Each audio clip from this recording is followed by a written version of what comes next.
Hello, welcome to the Real Estate Regroup Show. I am your host, LJ Walker, a real estate investor helping you realize your dream of owning a home or investing in one. Today's show, we're going to talk about cheap property, or maybe it's better I say inexpensive property. The question really is there such a thing? I'm pretty much referring to those bargain properties, those properties that are $20,000 or less. See, a lot of times we think we are getting a bargain, but the question is, are we really? You don't really know for sure until you fully evaluate all, triple underscore the word all, the numbers. Number one, if you are getting it for less than $20,000 and it's not a tax lien or deed, what you want to do is see if there are any back taxes on it.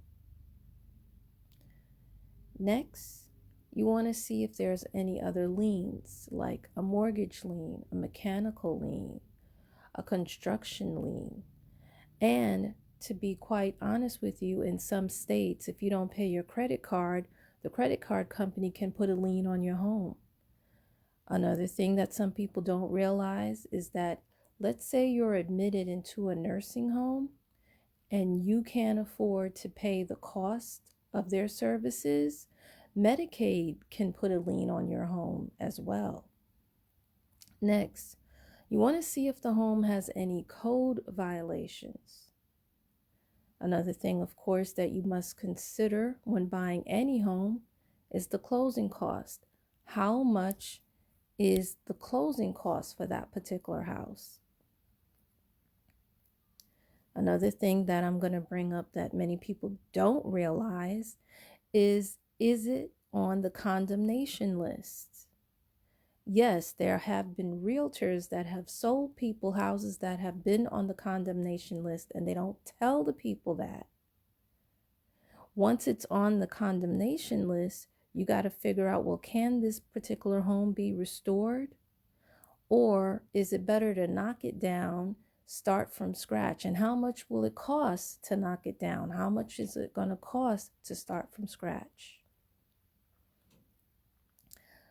Now, the next group of questions you have to ask yourself is, where's the property going to be located? Is it in a prosperous area? Is it one that's in an opportunity zone? Are there any jobs nearby? Is it located in a flood zone? Is it in a hurricane zone? Are there any sinkholes that's common in that particular area? You see, where I live here in New York, we don't have that problem of sinkholes.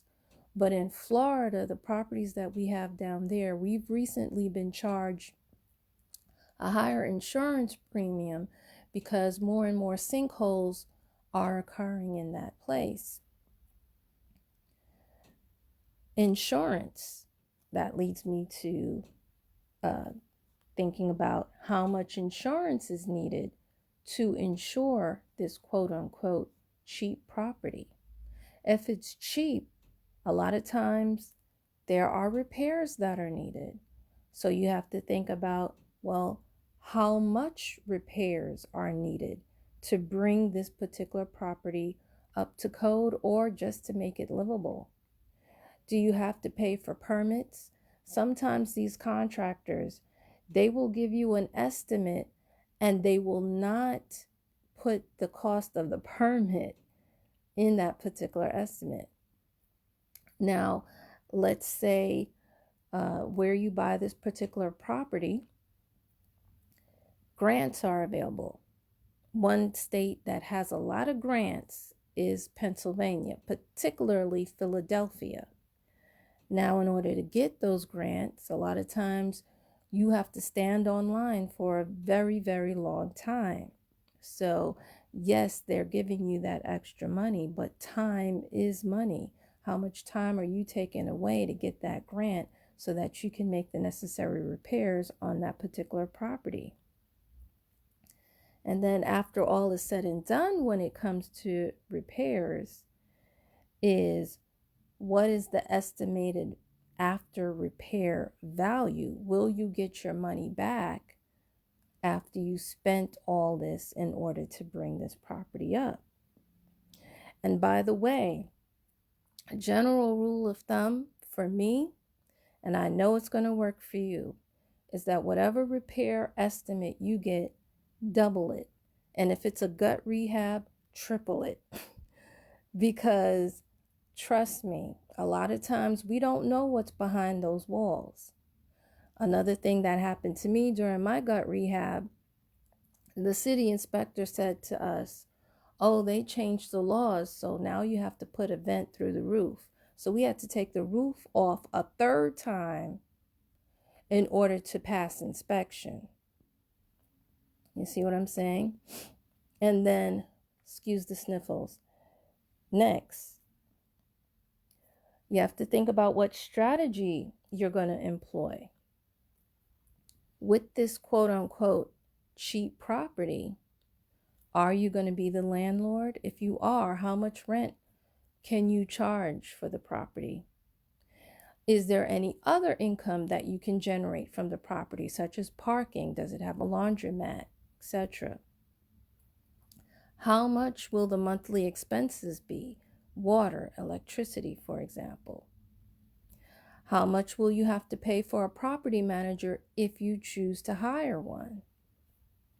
Then you also have to have reserve. Why? Because tenants break stuff.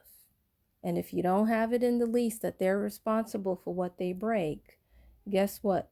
The cost is going to be on you. If you are a note holder, how much mortgage can you get for that property? And how much money are you going to pay the servicer? If it is a tax lien, then you have to consider, are you going to foreclose? And how much will that cost you to foreclose on that property?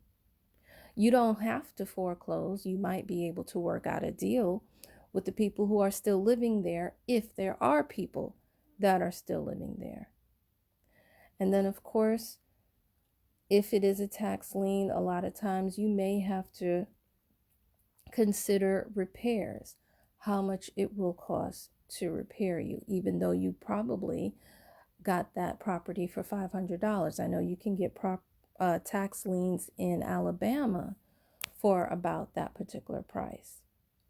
Now, after you get the numbers for all of these questions that I've just listed above, what you want to do is you want to compare that number, that total price, with how much a brand new home or a moderately new home is going to cost you. And then ask yourself the question, is that cheap home really cheap? Again, folks, that's something that I'm sharing with you just for you to think about and to consider before you buy property. Hopefully, the information that I've shared will help you make smart financial moves. Feel free to pass this along. Remember, each one, reach one, teach one, or teach many, as a matter of fact. Bye for now. Until next time, have a good night.